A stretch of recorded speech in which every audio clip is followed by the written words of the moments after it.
Today we celebrate the memorial mass of our grandmother, Marian. We gather here with Lynn, John, Karen, Charlie, and Jace, family, friends, relatives, and members of her faith community. And I want to reflect a little on Marian's life in the light of the scriptures we just read. In the outer world, we celebrate the rich life that Marian lived. And in the inner world, we celebrate that she was a true mystic. She traveled in space and time to destinations far and near. From childhood and youth, like all of us in this level of existence, Marian had her share of pain and hardship. Okay, maybe more than her share. Yet she never gave up the struggle to continue to live and grow. And despite the brokenness of the world around her, she worked hard to continue to grow and thrive.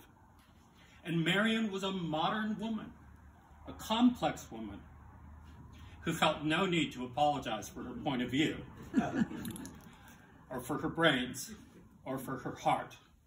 And just a little distraction here. Every time I read that, blessed are the meek, I thought to myself, yeah, is that Marian? And if you know her, she could be a little feisty. But what is the definition of meekness? The humility to understand and depend on God, and to know when she knew that she knew that she knew that she was speaking the truth. And some of that feistiness, believe you me, came from that meekness. Now, her career began as a Carmelite sister. And looking back to the spirituality of Mount Carmel and the prophet Elijah, and it takes her all the way through to St. Catherine of Siena, to Teresa de Jesus, Teresa of Jesus, Teresa of Avila, St. Teresa the Little Flower, as well as her beloved St. Tari Tekkakwitha. Each of these saints in turn were examples and inspirations to her, modeling the kind of life that she wanted for herself, and I dare say, for all of us.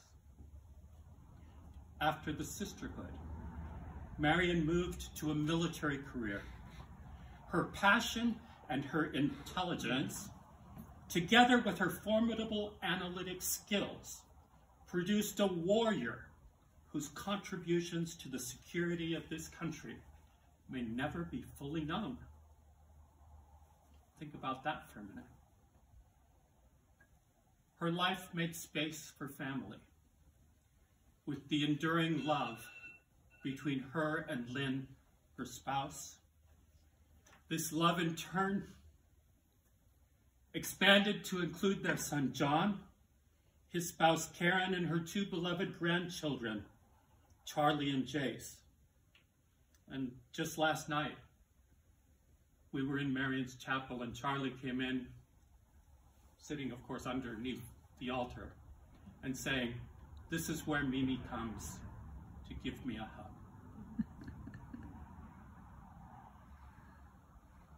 Marian was a poet, a deep thinker, a spiritual person who became a priest and then a bishop in an independent Catholic church. Get your head around that concept, too. Where others divided, Marian united. Now, this isn't a political speech, okay? She could be a poet and a patriot. She could share deep and mystical communion with the sacred men and women of the Chiricahua Apache people. In the arc of her own life, she was more than just one thing. She was all of those things at once. Mimi, grandmother, bishop, poet, do I dare say medicine woman? It is in her spiritual biography that we see the joining together of all the strands of her diverse and exemplary life. I want to tell you some of the secret spiritual truths which animated Marian's life. In reaching back to the Carmelite sisters, we see in the first reading that Elijah and the young person who accompanied him had climbed up the mountain and looked out to sea. And the text says, there was nothing. 6 times, there was nothing. But on the 7th time, a small cloud appeared on the horizon, which became a heavy rain, breaking a severe drought. And I think this desert is the perfect spot to consider this story. This desert knows that water is sacred, and the desert cries out for the sacred presence of water. And for the Carmelite sisters and brothers and hermits who lived on Mount Carmel in the Middle Ages, that small cloud on the horizon was the presence of Holy Mother Mary, believe it or not, who in the fullness of time brought to us the sacred rain of Jesus that falls down among us, embraces us, nourishes us, waters us. Christ heals the world which is parched for love. It is this remarkable intuition of the Carmelites to look to Elijah to see the power of rainmaking, the power of the divine feminine coming in across the sea to bathe Mother Earth in the loving presence of the rain. It is here that Marian, in spirit, danced with the Holy Mother, danced with the sacred elements of creation, and saw the deep unity between the red road and the white road and the road of light, which we call the way of Christ. Yet we must remember that the first 6 ascents of the mountain, the first 6 times they went up to look, what did they find? There was nothing, said the prophet's companion.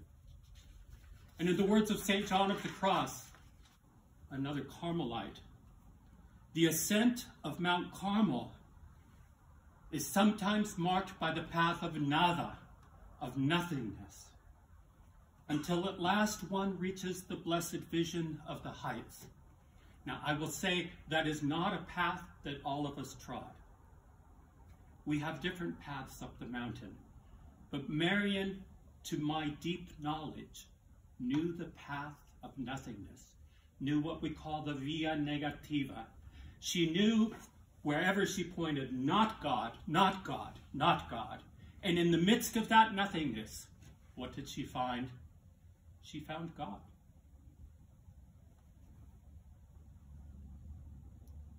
At a time of physical death, we are tempted to be lost in darkness. Our sorrow sometimes admits of no light. We often forget the very physicality of death, how it kicks you in the gut, how you feel it in your body when your loved one departs. And Marian loved the poem by St. John of the Cross, which is called The Dark Night of the Soul. And in the first stanza, St. John writes, En una noche oscura con ansias en amores inflamada, oh dichosa ventura, salí sin ser notada, estando ya mi casa sosegada. One dark night, disturbed by flaming loves, oh blessed fortune, I went out without being noticed. My house was now quiet. And in the same way that a lover sneaks out at night when no one is looking, intent on visiting the beloved, so too the soul. Once the body is quiet, the soul is free to ascend, to be united in love. And in this poem, the body is stilled so that the soul may ascend. It's kind of an analogy for death.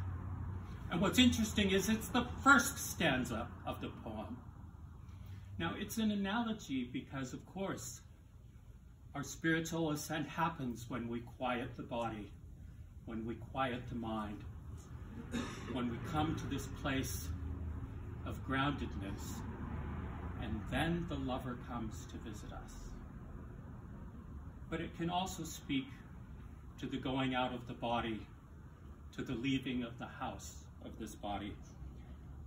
And I'm going to tell you, Marian was the sort of woman who could move in and out of space and time through the spiritual imagination. And these mystical journeys took her far from this earthly plane and saw her enter into the realms of the angels and saints. And for Marian, this was a daily happening, and she didn't just do it in the other spheres. She went over to Ukraine to hug those Russians and make them come to their senses. She went to Palestine in sorrow over what happens on a daily basis.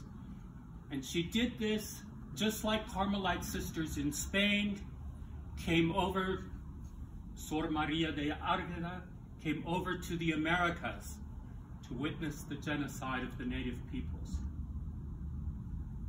And this is an ability she had. I know she might not have spoken about it so publicly. This is the moment to acknowledge that she is a holy woman among us. And while in sadness of her entering through the veil into eternity we mourn, yet I hope it's some comfort to know that Marian was and is an expert on moving between the realms, whether she's anchored in the body or not. So I'm just going to say it. She ain't gone. She'll be back. And she's already been back. And she is always accessible to us if only we see her with the eyes of faith. And that spiritual imagination, that baptism of the imagination that was Marian's introduction to the spiritual life, is important for each one of us as we go through the despairs of daily life, and Lord knows I know what those are. And yet, if we open ourselves up just a little bit. There's a song by Leonard Cohen called Anthem. If you ever get a chance, listen to it. On the chorus, he says, there's a crack in everything. That's how the light gets in. Okay? And in the midst of our own brokenness, we can sometimes sense the light. And believe you me, Marian's right there with it, pointing to it, telling us that it's there. It is the return of the divine feminine, like a small cloud on the horizon, that's marked the spiritual shift of the last of the age. You know, some of us are old enough to remember the age of Aquarius and the New Age and the end of the Mayan calendar, which is another topic. It didn't end; it just flipped over like the miles on my car. Okay, but the divine feminine has come to accompany us again. In 1946 through the text of Nag Hammadi, but also through the consciousness of feminism that has returned to our culture. Now, it's not returned quite enough yet for us to envision equality, but it's there, just around the corner. And I'm going to say it came just in the nick of time, for this is a world that sorely needs the presence of the divine feminine. And like the reading from St. Paul, we can hear the agony and the groaning of Mother Earth as we seek to deal with the legacy of the patriarchy that has despoiled the earth, massacred the native peoples, and subjected women to male power, all in the name of a God who is essentially masculine. We know that there's an imbalance there. We know it in our guts. And this agony, this groaning of the spirit, all creation is groaning in labor pains. And they say there's no feminine images of God in the New Testament. Well, there it is, sisters and brothers. And for Marian, the Holy Spirit was that feminine aspect of the deity. You notice that in all the dogmas and doctrine, they could never really put a gender on the Holy Spirit because they couldn't say it out loud. There's a lot of things that they knew were true that they couldn't say out loud for all of those reasons. Now is the time for us to bring up that hidden spirituality, what we have ignored, what's always been with us, but what we have not been conscious of, and to name it at last. And Marian is one of the people who helped us do that. Is God male? Marian knew better. She knew that God was in truth beyond all gender and all ideology, that the living flame of God's love could not be cornered by any one gender, by any one nation state, by any one ideology. And her devotion to St. Catherine of Siena told her to speak this truth as she saw it, in the spirit of the prophets. After all, St. Catherine basically told the Pope where to get off. And she got away with it. One of the few people who didn't get burned at the stake for telling the truth, right? And Marian, too, denounced gender equality in the church, in the military, and in society. Now, she didn't do it by standing in the park with a sign, however much fun that is. She didn't do it that way. She did it in a Marian way. She did excellent work. She prayed fervently. And she told the male powers that be that she would not be held back. She told them this, not always in so many words, but in so many actions. And I come back to that beatitude. She was very humble. Should I say meek? I don't know, maybe that's going a little too far. She didn't want to become a bishop in our church. But confronted with the needs of this time, of this place, of this generation, she knew how important it was for people to know that a woman could be a bishop. A woman could proclaim the divine flame of love. A woman could witness to the absolute and mysterious and abiding presence of God. Well, in that light, she could be a bishop. History needed to know that in this time, in this place, Spirit was going to move beyond the institution of the church to demonstrate an alternative path, a prophetic path, a path that the world and the church and men, for God's sake, really need to address in order to cope with the challenges of the 21st century.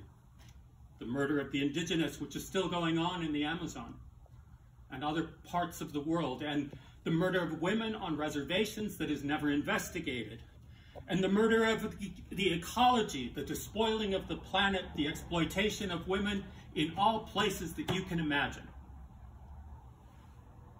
I personally know quite a few men who were made to answer by Marian for their blindness and ignorance. Believe you me. Marian was not disturbed by ignorance or blindness. She looked only to the movement of the Spirit over the waters of creation, where the disturbing of the waters led to newness of creation, the telltale footprint of the Creator.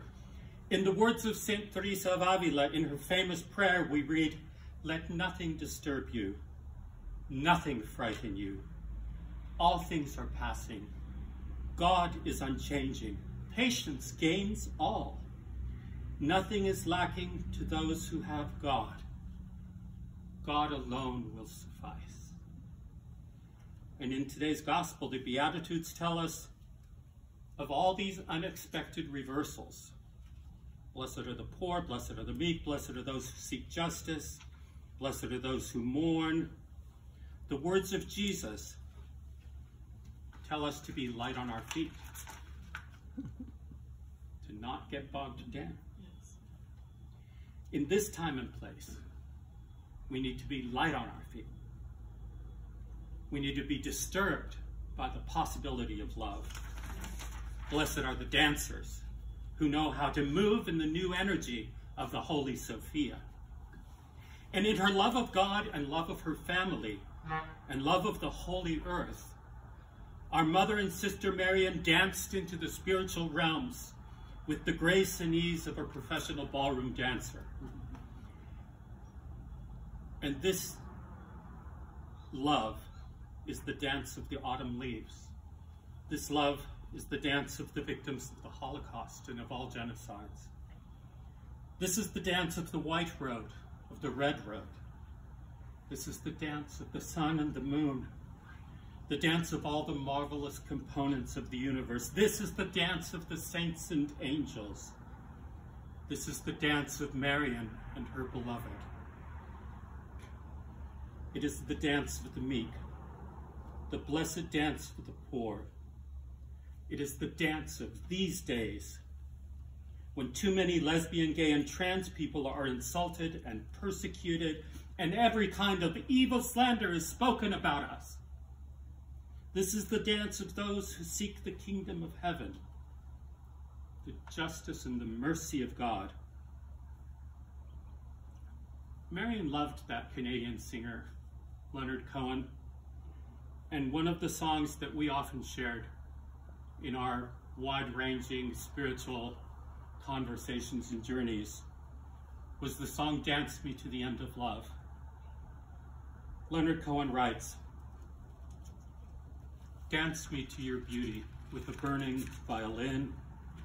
Dance me through the panic till I'm gathered safely in. Lift me like an olive branch and be my homeward dove. Dance me to the end of love. Oh, let me see your beauty when the witnesses are gone. Let me feel you moving like they did in Babylon. Show me slowly what I only know the limits of. Dance me to the end of love. Dance me to the wedding now. Dance me on and on. Dance me very tenderly and dance me very long. We're both of us beneath our love. We're both of us above. Dance me to the end of love. Dance me to the children who are asking to be born. Dance me through the curtains that our kisses have outworn. Raise a tent of shelter now, though every thread is torn. Dance me to the end of love." And to Marian, who is present with us now, baby, she wants to dance.